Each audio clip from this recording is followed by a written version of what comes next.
చేసుకుని వారికి ఇచ్చిన సంతానం బట్టి మీ స్తుతులు చెల్లిస్తున్నాం ప్రభు.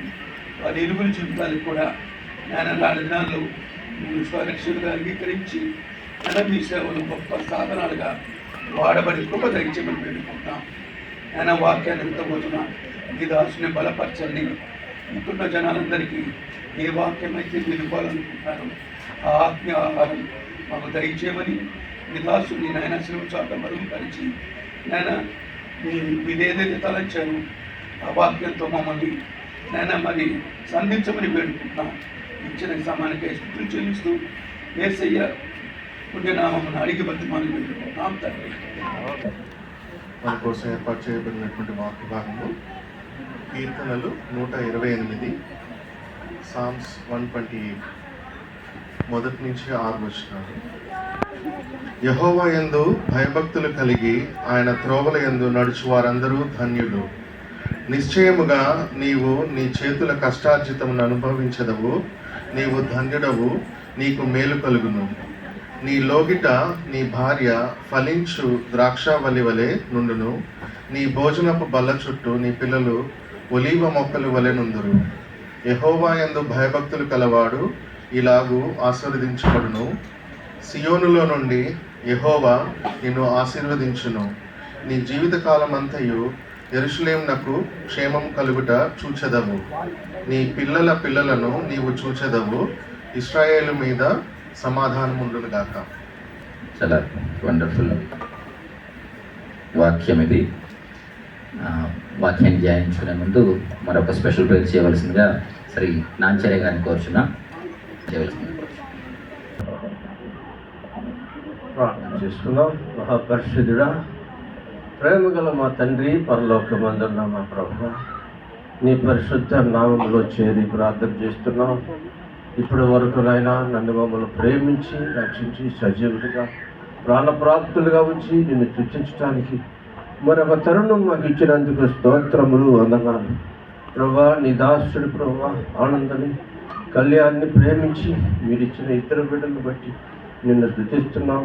ఆ బిడ్డలు ప్రభా యుక్త వయసు వచ్చినప్పుడు ప్రభా జరగవలసిన కార్యక్రమాన్ని జరిగిస్తుండగా ప్రభా ఈ కార్యక్రమం అంతట్లో మీరుండి మీరే మహిమ ఘనత ప్రభావాలు పొందుకోమని ఆ బిడ్డలు ప్రభా నాయనా మీ సన్నిధిలో పెంచండి. నాయనా చదువుతుండగా విద్యార్థులు జ్ఞానమందులు మీరే వర్ధన చేసి మీ కృపలో బలపరిచి ఆ బిడ్డల చుట్టూ నీ కంచి వేసి కాకుండా ప్రభా వారికి ఇచ్చిన ప్రభా నాయన తల్లిదండ్రుల విషయంలో కూడా ప్రార్థిస్తున్నాం. అయ్యా వారి యొక్క ప్రభా నాయన జీవిత వృత్తిలో ప్రభా మీరే కాపాడండి. వారు చేసిన పనుల్లో మీరుండి మీరే వారి గృహములో నాయన మీరు చేసిన ఇప్పటి వరకు చేసిన మేలును బట్టి నిన్ను చూపిస్తున్నాము.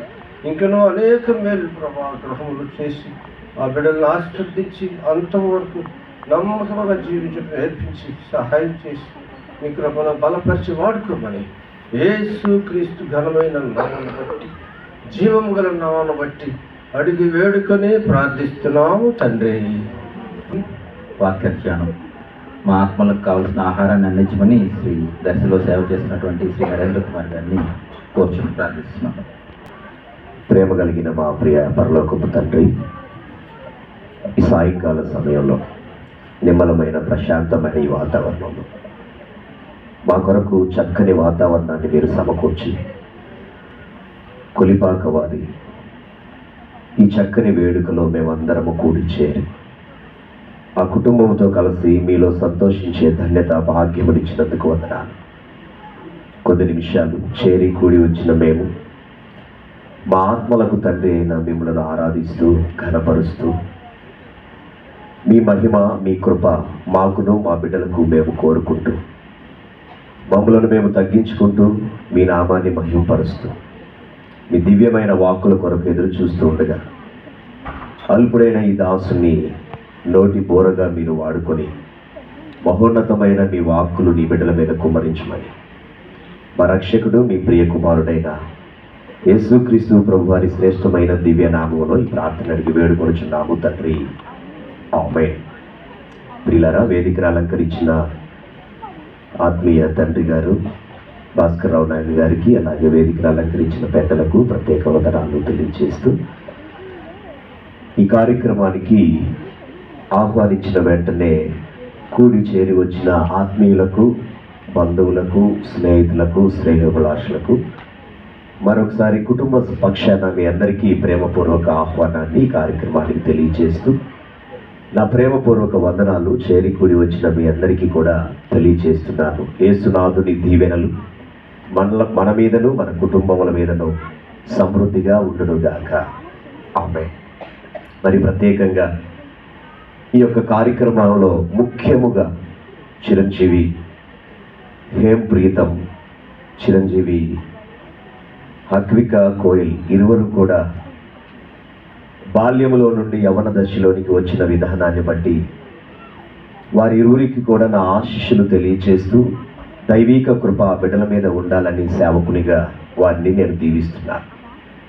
ప్రేమతో ఆహ్వానించినటువంటి ఆనంద్ గారిని బట్టి, కళ్యాణ్ గారిని బట్టి ప్రభువుని స్తుతిస్తూ వారికి నా ప్రత్యేక కృతజ్ఞతలు తెలియజేస్తున్నాను. ఈ కుటుంబానికి నన్ను పరిచయం చేసినటువంటి మరి నాయన్ గారిని బట్టి, ప్రత్యేకంగా భాస్కర్రావు నాయన్ గారిని బట్టి, వారి కుటుంబాన్ని బట్టి కూడా వందనాలు తెలియజేస్తున్నా. పరిశుద్ధ గ్రంథమైన బైబిల్ మానవ జీవితానికి ఒక దిక్సూచిగా ఉంటుంది. ఎంత పెద్ద సముద్రంలోనైనా ఓడ ముందుకు సాగాలి అని అంటే ఆ నావికుడికి నావను నడుపుతున్నటువంటి లేదా ఆ పెద్ద ఓడను నడుపుతున్నటువంటి ఆ కెప్టెన్కి ఖచ్చితంగా గమ్యాన్ని నిర్దేశించేటువంటి నావిగేటర్, నలుదిక్కులలో ఏ దిక్కు ఎలా వెళ్ళాలో తెలియనటువంటి పరిస్థితులలో ఏ దిక్కుకు వెళ్ళాలో ఆ దిక్సూచి తనకు చూపిస్తూ ఉంటుంది. మానవ జీవితంలో బాల్యము, యవనము, నడికారు, వృద్ధాప్యము అనబడిన ప్రాముఖ్యమైన 4 దశల్లో బాల్యంలో ఎలా ఉండాలి, యవనంలో ఏమి నేర్చుకోవాలి, వివాహం తరువాత ఆ దాంపత్య జీవితంలో దైవానుగ్రహమును బట్టి వారి జీవితాలు ఎలా ముందుకు సాగాలి, బాధ్యతలన్నింటినీ ముగించుకున్న తర్వాత వృద్ధాప్యంలో ఎలా ఆ ఉన్న జీవితాన్ని భగవంతునితో కలిసి జీవించాలనే ప్రాముఖ్యమైన చాలా విషయాలు పరిశుద్ధ గ్రంథమైన బైబిల్లో పుష్కలంగా రాయబడ్డాయి. అందుకే కీర్తనల గ్రంథంలోని ఆ 28వ అధ్యాయము ఆశీర్వదింపబడిన కుటుంబానికి దిక్సూచిగా ఒక గౌరవార్థమైనటువంటి విధానము కూడినదిగా ఆ వచనాలన్నీ కూడా మనకు తెలియజేస్తూ ఉంటాయి.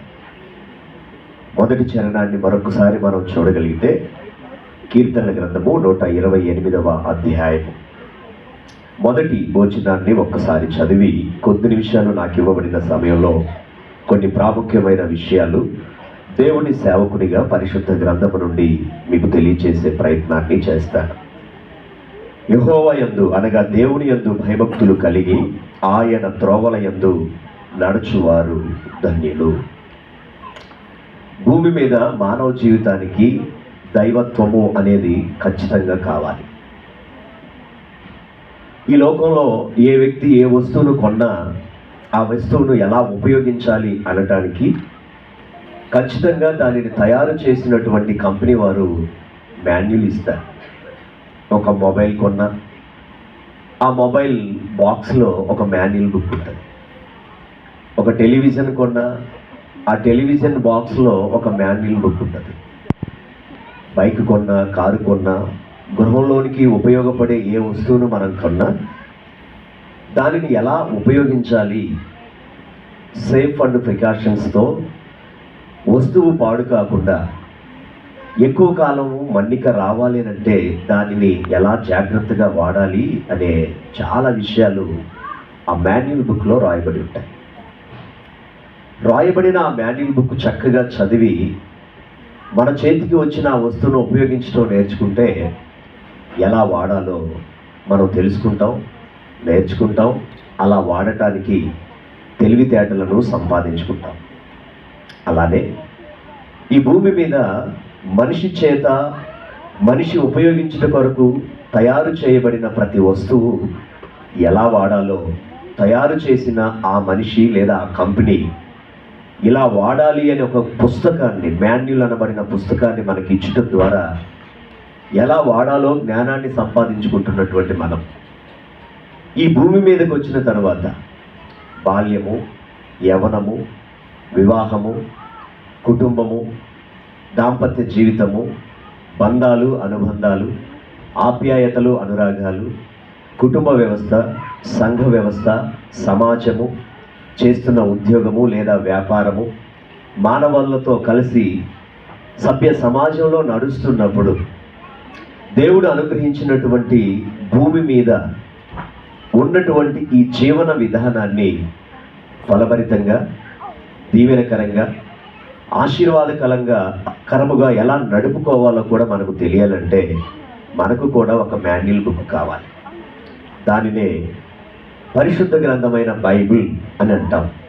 ఎందుకంటే ఒక మాన్యువల్ ఒక వస్తువుని వాడటానికి ఎలా తెలియచేస్తుందో, ఇమ్మాన్యుల్ అనబడిన ఈ దివ్య గ్రంథమైన బైబిల్లో కూడా దీనిని పఠించడం ద్వారా, ధ్యానించడం ద్వారా ఇందులో ఉన్న అనేక విషయాలు బాల్య దినాల నుండి నేర్చుకున్నట ద్వారా ఏ వయసులో ఏ ధర్మములను ఆ బిడ్డలు నెరవేర్చాలో, నిర్వర్తించాలో, ఎలాంటి బాధ్యతల గుండా వారి ప్రయాణం ముందుకు నడవాలో, ఆ బాధ్యతల్లో ఎదురయ్యే అవరోధాలు, ఆటంకాలు, అడ్డంకులు అన్నిటినీ ఎదుర్కొంటూ ఒక విజయాన్ని వారు ఎలా సంపాదించుకోవాలో ఇదిగో ఈ గ్రంథమైనటువంటి బైబిల్లో చాలా విషయాలు రాయబడ్డాయి. ఇందులో చదువుకున్నటువంటి అనేక మంది మహనీయులయ్యారు, గొప్పవారయ్యారు. ఉదాహరణకు థామస్ అల్వా ఎడిసన్ మనకు తెలుసు, బల్బును కనుగొన్నాడు. బాల్య దినాల్లో తెలిసి తెలియని వయసులో సరైనటువంటి జ్ఞానం లేని తనను స్కూల్లో ఉన్న టీచర్స్ ఏం చేశారో తెలుసా? ఒక లెటర్ రాసి, నీ బిడ్డ ఈ చదువుకు అర్హుడు కాదు అన్నట్లుగా ఒక సందేశాన్ని లెటర్ రాసి ఆ టీచరు ఆ లెటర్ను